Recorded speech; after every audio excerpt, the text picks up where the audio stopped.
C'est vraiment quelqu'un que je connais pas. Il a encore le droit de refuser n'importe quand jusqu'à temps qu'il soit endormi sur la table d'opération.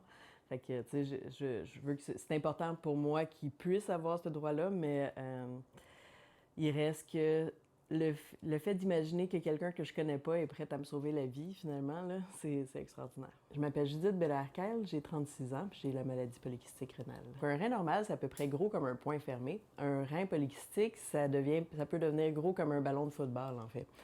Puis évidemment, nous, on en a deux, fait que ça prend beaucoup de place dans notre corps. Les kystes, ils brisent aussi les reins en se formant, puis en pesant sur les organes, ce qui crée de l'insuffisance rénale à la longue. Le pire pour moi, c'est le brouillard mental, en fait. J'ai de la misère à penser. C'est comme si j'étais toujours dans de la glu, puis qu'il fallait que je force pour pouvoir réfléchir, en fait, comprendre ce qui se passe. Sinon, j'ai toujours mal au cœur. Ça fait 3 ans que j'ai mal au cœur. Constamment. De la misère à me concentrer. Je suis fatiguée, je dors beaucoup. Dès que je fais une activité, en fait, il faut que je me repose.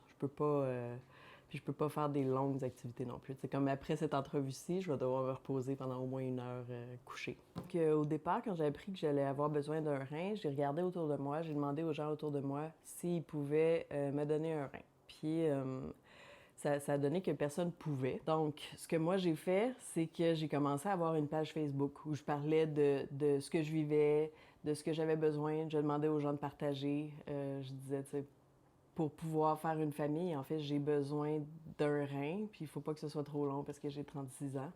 Et là, visiblement, vous avez trouvé, là. On croise les doigts, mais j'ai quelqu'un qui a fait tous les tests, qui est en bonne santé, puis qui est compatible avec moi et qui est prêt à me donner un rein.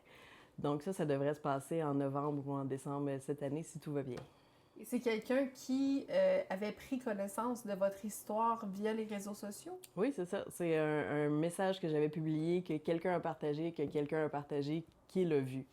Donc, c'est vraiment grâce au partage des gens que je vais peut-être pouvoir retrouver ma vie, là. Quand vous vous projetez dans un an, là, qu'est-ce qui va avoir changé dans votre vie, là?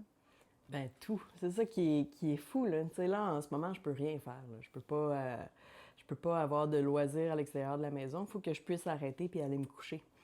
Fait que je vais tout pouvoir refaire. J'ai tellement hâte de pouvoir faire de l'exercice physique, là. Juste ça, là. Tu sais, ça me manque vraiment. Puis, tu sais, on va pouvoir imaginer un futur. J'étais vraiment prise là.